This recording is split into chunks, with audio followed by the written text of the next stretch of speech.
the newly formed CBCP-ECHE Advisory Council from the Episcopal Province of Cáceres, Father Raymond Pajardo here. From Capiz and Haro, Father Rex John Palmos. From the Episcopal Province of Cotabato, Father Ramil Nereo. From the Episcopal Province of Lingayen Dagupan, Father Jasper Hebron. From the Episcopal Province of Tuguegarao, Father Joel M. Reyes. From the Military Ordinariate of the Philippines, Virginia S. Aviles.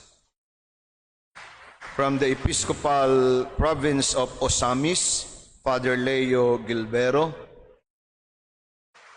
From the Episcopal Commission of Province of San Fernando, Evelyn V. Chavez.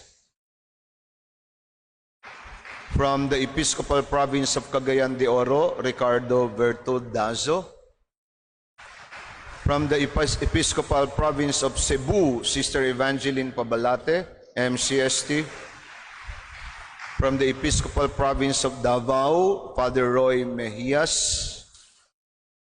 From the Episcopal Province of Lipa, Sister Gwendolyn Condor, MCSH. From the Episcopal Province of Manila, Father Amado Hino. From the Episcopal Province of Nueva Segovia, Father Jose Vernon Ilano.